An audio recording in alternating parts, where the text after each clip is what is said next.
छत्तीसगढ़ में धान खरीदी शुरू होने में 12 दिन बाकी हैं और उससे पहले धान खरीदी पर संकट के बादल गहरा गए हैं। पहले बेमौसम बारिश ने धान की फसल बर्बाद की। अब अपनी मांगों को लेकर सहकारी समितियों के कर्मचारी हड़ताल पर हैं। अगर 1 दिसंबर से पहले सरकार और कर्मचारियों में सहमति नहीं बनी तो हो सकता है धान खरीदी में और ज्यादा देरी हो। वहीं इन सबके बीच प्रदेश के अन्नदाता दोहरी मार झेलने को मजबूर हैं। तो देखिए, बेहद महत्वपूर्ण जानकारी आप तक हम पहुंचा रहे हैं क्योंकि इस खबर का असर हर किसी की जिंदगी पर पड़ सकता है। दरअसल खबर धान खरीदी से जुड़ी हुई है क्योंकि आपको बता दें कि अभी 1 दिसंबर से पहले सरकार और कर्मचारियों की अगर सहमति नहीं बनती तो बेहद मुश्किलें खड़ी हो सकती हैं। धान खरीदी में और ज्यादा देरी हो सकती है। इससे पहले आपने देखा कि बेमौसम बारिश की वजह से कितनी ज्यादा परेशानियां किसानों को झेलनी पड़ी थी और अब अपनी मांगों को लेकर सहकारी समितियों के कर्मचारी हड़ताल पर बैठ गए हैं। 1 दिसंबर से पहले अगर सरकार और कर्मचारियों में सहमति नहीं बनती तो धान खरीदी में और देरी हो सकती है और इन सब के बीच प्रदेश का अन्नदाता दोहरी मार झेलने को मजबूर है। तो आपको बता दें कि इस खबर पर ज्यादा बातचीत के लिए मेरे सहयोगी मेरे साथ जुड़ेंगे। चुन्नीलाल रायपुर से इस वक्त हमारे साथ जुड़ेंगे और कवर्धा से सतीश हमारे साथ इस वक्त जुड़ेंगे। सबसे पहले देखिए, छत्तीसगढ़ में 1 दिसंबर से जो धान खरीद शुरू हो रही है उसकी जानकारी आप तक पहुंचा देते हैं। उसके ठीक पहले सहकारी समितियों के कर्मचारी अपनी मांगों को लेकर हड़ताल पर चले गए हैं और इससे सरकार की सिरदर्दी भी बढ़ गई है। सहकारी समिति कर्मचारी अनिश्चितकालीन हड़ताल पर हैं। कर्मचारी नियमित वेतन, धान परिवहन में देरी की वजह से धान में आ रही सुखद और अतिरिक्त खर्चों की राशि समितियों को वापस दिलाने जैसी 5 सूत्री मांगों को लेकर आंदोलन कर रहे हैं। राज्य में इस साल भी सहकारी समितियों के जरिए ही धान खरीदी की जानी है। खरीदी शुरू होने में केवल 15 दिन से भी कम का समय बचा है और अगर हड़ताल खत्म ऐसे में नहीं हुई तो धान खरीदी की पूरी व्यवस्था ठप पड़ सकती है। राज्य के सहकारिता मंत्री प्रेम साय ने कर्मचारियों से हड़ताल वापस लेने की अपील की है, लेकिन मांगे पूरी नहीं होने तक कर्मचारी हड़ताल जारी रखने पर अड़े हुए हैं। उनका मांग यही है कि जो सुखद होता है, जो घाटा होता है वो ना हो, पर इस संबंध में माननीय मुख्यमंत्री जी ने स्पष्ट निर्देश भी दिया है और कई जगह बोला भी है उसमें प्रेस में कि समितियों की जो घाटा है उसको हम नहीं उसको घाटा नहीं होने देंगे। ये सारे जो भी स्ट्राइक पे है उनकी मैं कभी काला करें और धान खरीदी में जुट जाना चाहिए। तो देखिए, सहकारिता मंत्री की अपील भी लग रहा है कि काम नहीं आ रही क्योंकि सहकारी समिति के कर्मचारी इस वक्त हड़ताल पर बैठे हुए हैं। सरकार आश्वासन दे रही है लेकिन उनकी हड़ताल जारी है। तो देखिए किस तरीके से धान खरीदी से ठीक पहले इस तरीके की समस्या सामने आ रही है। कवर्धा में भी धान खरीदी शुरू होने से पहले धान खरीदी कंप्यूटर ऑपरेटर संघ ने अपनी 2 सूत्रीय मांगों को लेकर कलेक्टर को ज्ञापन सौंप दिया है। दरअसल ऑपरेटर संघ ने अपने 2 सूत्रीय मांगों को लेकर कलेक्टर के नाम जो ज्ञापन सौंपा उसमें यह भी कहा गया कि अगर मांगे पूरी नहीं हुई तो 29 नवंबर से अनिश्चितकालीन धरना प्रदर्शन भी कर सकते हैं। सुन भाई, कैमरा चला था सेटिंग। आज तक के ना हमको विभाग का तय किया गया है, विभाग तय किया गया है, ना ही हमारी सर सिर्फ जो है 12 माह का काम लेकर 9 महीने का ही सिर्फ वेतन दिया जा रहा है, जिसके तहत हम लोग 25 तारीख को एक दिवसीय हम लोग जो है धरना प्रदर्शन किए थे रायपुर में और अभी फिलहाल 29 तारीख को अनिश्चितकालीन आंदोलन पर जाने पर विवश हैं। अभी मेरे पास में ज्ञापन दिया गया है जिसको संबंधित विभाग होता है जिला विपणन अधिकारी, उसको फॉरवर्ड किया जाएगा। बैंक को सीसीबी नोटल के माध्यम से इनकी नियुक्ति की जाती है। इनका वेतनमान के संबंध में जो मांग आई है वो किया जाएगा। तो देखिए, प्रदेश में जहां चंद दिनों के बाद धान की खरीदी शुरू होनी है तो उधर बेमेतरा जिले में अब तक धान खरीदी को लेकर किसी तरह की कोई तैयारी नहीं है। इसकी वजह है सहकारी समितियों की हड़ताल। कर्मचारी रायपुर में प्रदर्शन में व्यस्त हैं तो जिले की समितियों में ताले लटक रहे हैं। बीजेपी ने सरकार की मंशा पर सवाल उठा दिए हैं। बेमेतरा के बीजेपी के पूर्व जिला अध्यक्ष ने यह कहा है कि सरकार धान खरीदी करना नहीं चाहती है। अधिकारी तैयारी शुरू होने की बात कह रहे हैं। पीडीएस का बारदाना हमारे पास है 1,500 से 2,000 गठान है, मिलरों का बारदाना है। साथ ही शासन के द्वारा इस बार प्रारंभ से ही लगभग 30% बारदाना किसानों का लेने का निर्णय लिया है। उसको देखते हुए बारदाना की कोई दिक्कत नहीं होगी। रहा सवाल खरीदी तैयारी की, खरीदी की तैयारी समिति स्तर पर जारी है। वहाँ पर सुरक्षा संबंधी उपाय भी करना प्रारंभ कर दिए गए हैं। आज भी स्थिति यह है कि बारदाने के लिए किसान आज भी खरीद रहा है और स्टॉक करने में लगा हुआ है। सरकार कहीं पर भी ठोस बात नहीं कर पा रही है कि वो बारदाने की व्यवस्था करेगी, कैसे धान खरीदी शुरू होगी, 1 तारीख को उसकी क्या व्यवस्था है। अभी तक समिति में भी बारदाने नहीं पहुंचे हैं, तो जो 1 तारीख को खरीदी होनी है उसमें संशय की स्थिति बनी हुई है।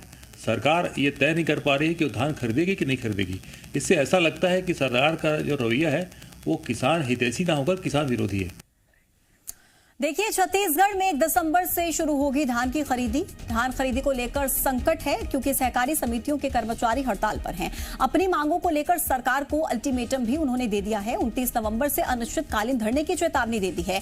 नियमितीकरण समेत 5 ऐसी सूत्रीय मांगे हैं जिसका विरोध कर रहे हैं। आपने देखा इससे पहले बेमौसम बारिश ने किस तरीके से किसानों को परेशान किया। खेतों में पड़ा हुआ किसानों का धान भीग गया और प्रदेश में धान के कुल रकबे का 10% बर्बाद हो गया। किसानों ने सरकार पर देरी से खरीदी का आरोप लगाया है। अब देखिए, ऐसे में कई सवाल खड़े हो रहे हैं कि क्या जो किसानों को नुकसान का सामना करना पड़ रहा है, क्या उसका मुआवजा सरकार किसानों तक पहुंचाएगी या अब धान खरीदी कैसे होगी, क्योंकि कहीं ना कहीं आशंका जताई जा रही है कि जो धान की खरीदी है उसमें अब देरी हो सकती है। मेरे 2 सहयोगी लगातार मेरे साथ जुड़े हुए, उनसे ज्यादा जानकारी हम लेंगे।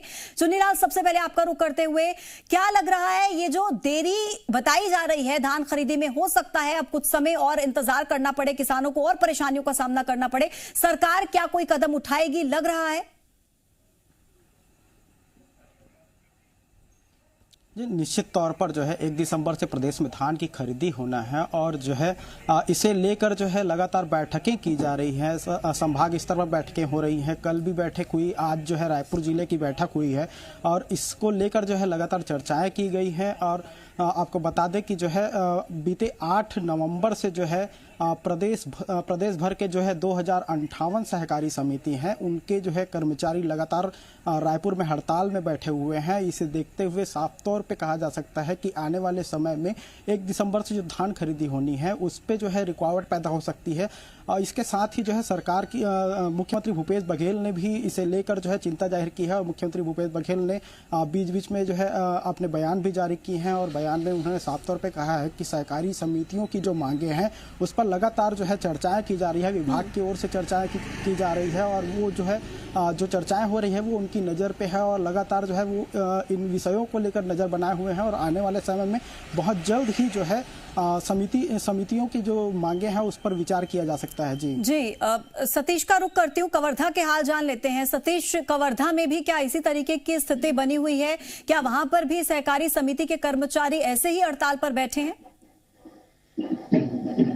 जी बिल्कुल, जिस तरह से सहकारी समिति के कर्मचारी पहले से ही 8 तारीख से हड़ताल में चले गए हुए थे, जबकि पंजीयन की तिथि जो 10 तारीख थी, 2 दिन बचा हुआ था, 2 दिन पूर्व से ही वो हड़ताल में चले गए थे। अधिकांश किसानों का पंजीयन नहीं हो पाया था, जिससे किसान अलग से अभी बेमौसम बारिश से किसानों की जो कटी फसल है उसको नुकसान पहुंचा है।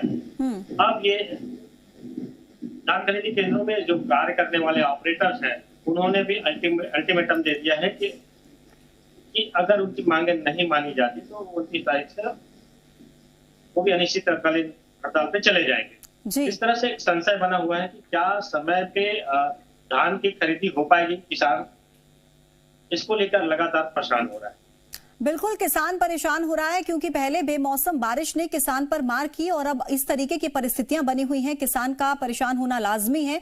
चुन्नीलाल, देखिए 1 दिसंबर से धान की खरीदी शुरू होनी है और उससे ठीक 15-16 दिन पहले इस तरीके की स्थितियां पैदा होती हैं कि सहकारी समिति के कर्मचारी हड़ताल पर चले गए हैं और जबकि बेहद मुश्किल हो जाएगा ऐसे में धान खरीदी 1 दिसंबर से शुरू करना। क्या अभी तक सरकार की तरफ से आश्वासन दिया गया? हालांकि सहकारिता मंत्री की अपील हम सुन रहे थे, लेकिन लग नहीं रहा कि वो अपील उन पर कुछ काम कर पा रही है।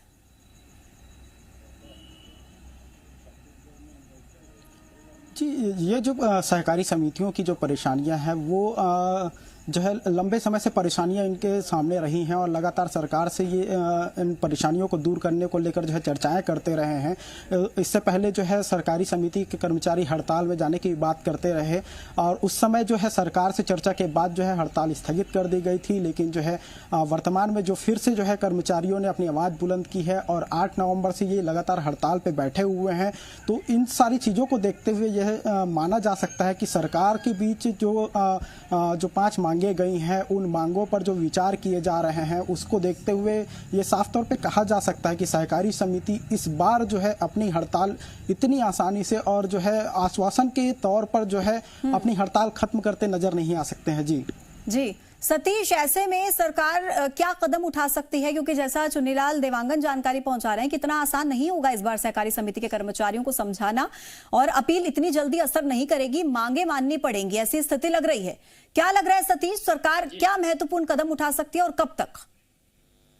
जी, जिस प्रकार से जब आज ज्ञापन देने जब पहुंचे हुए थे सारे ऑपरेटर, उसमें काफी आक्रोश था। उनका कहना था कि 14 साल से वो काम कर रहे हैं, बावजूद अब तक उनको यह नहीं मालूम कि वो किस विभाग के कर्मचारी हैं और 12 महीने काम करते हैं, सिर्फ 9 माह का उनका वेतन दिया जाता है। तो लगातार उनका कहना है कि बिल्कुल इस दफे उनको आर पार की लड़ाई है और जब तक उनकी मांगे पूरी नहीं होंगी वो हड़ताल पे जाएंगे और अपना काम नहीं करेंगे। ऐसे में सरकार को देखना होगा कि सरकार आगे क्या रुख लेती है, क्योंकि 1 दिसंबर से उनको धान की खरीदी शुरू करना है। किसान तैयारी कर चुके हैं और किसान अब 1 तारीख को धान खरीदी केंद्रों में धान लेकर पहुंचेंगे। तो ऐसी में काफी विकट स्थिति पैदा होने वाली है। सरकार को इस वक्त गंभीर होनी चाहिए और उचित निर्णय लेने की आवश्यकता है। चुन्नीलाल, अगर सरकार इस वक्त सहकारी समिति के कर्मचारियों को मनाने में कामयाब नहीं हो पाती तो किसानों को कितना बड़ा नुकसान इससे हो सकता है? जी बिल्कुल, इस वक्त जो है किसानों के जो फसल हैं वो खेतों में पड़े हुए हैं, बाहर रखे हुए हैं और बेमौसम जो बारिश का सामना करना पड़ रहा है। इसके साथ ही जो है मौसम में जो बदलाव हो रहे हैं उसकी वजह से जो है किसानों की फसल को जो है ख़राब होने की आशंका ज़्यादा बनी हुई है। इसके साथ ही आपको बता दें कि जिस तरह से जो है हड़ताल पे जो कर्मचारी गए हैं वो अगर वर्तमान में अगर हड़ताल भी खत्म करते हैं तो भी थोड़ी सी दिक्कतें देखने को मिल सकती है, क्योंकि जो किसान है वो किसानों का पंजीयन होना है, इसके साथ ही टोकन भी वितरण करना है। और चूंकि जो है कंप्यूटर ऑपरेटर्स जो है वो हड़ताल पे हैं और टोकन का जो वितरण होता है वो कंप्यूटर ऑपरेटर्स की हाथों से ही होता है और जो है सहकारी समिति के जो है जरिए ही होता है, जिसकी वजह से टोकन वितरण में भी दिक्कतों का सामना करना पड़ सकता है। और इस वजह से जो है जो मौसम में जो बदलाव हो रहे हैं उससे जो है बाहर में पड़े जो फसल है उसको जो है ज्यादा जो है नुकसान होने की आशंका जताई जा रही। जी चुन्नीलाल, इसी से जुड़ा एक सवाल, क्योंकि बात यहाँ तैयारियों की हो रही है, तो अगर देरी हो जाती है या पहले हमने देखा बारिश की वजह से भी जो नुकसान किसानों को हुआ है, सरकार की तरफ से व्यवस्था क्या की गई है केंद्रों पर?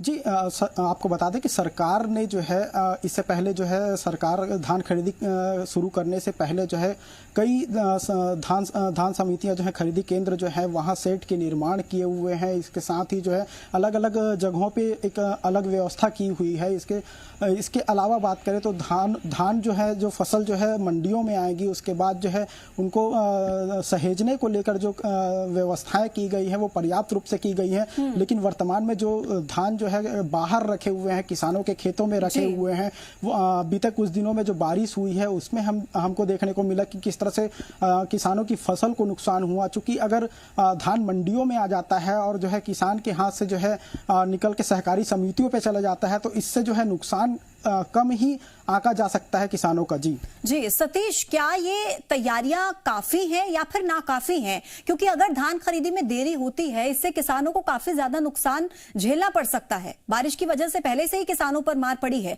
ऐसे में जो तैयारियां सरकार की तरफ से की गई, क्या लगता है वो काफी हैं?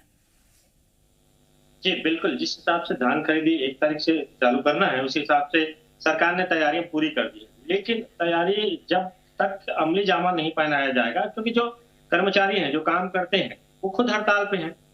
हड़ताल पे जब तक वो नहीं आएंगे, लौट के नहीं आएंगे, तब तक कोई मतलब का नहीं है कि कोई प्रकार की तैयारी कितनी की गई है। जब हड़ताल से आएंगे तभी आगे कुछ हो पाएगा। ठीक है सतीश, बहुत शुक्रिया आपका। चुन्नीलाल, आपका भी बहुत शुक्रिया अपडेट्स के लिए। तो देखिए, सरकार की तरफ से जो तैयारी की गई है देखना होगा कि वो काफी या फिर नाकाफी साबित होती है, क्योंकि अगर धान खरीदी में देरी होती है ऐसे में किसानों को बड़ा नुकसान हो सकता है। तो ये बेहद महत्वपूर्ण जानकारी हम आप तक पहुंचा रहे हैं। 1 दिसंबर से धान खरीदी शुरू होनी है, सेंटर्स पर क्या व्यवस्थाएं हैं, लेकिन उससे पहले जो सहकारी समिति के कर्मचारी हैं वो हड़ताल पर चले गए हैं और उनके हड़ताल पर जाने से बड़ी दिक्कतों का सामना किसानों को करना पड़ सकता है, नुकसान झेलना पड़ सकता है।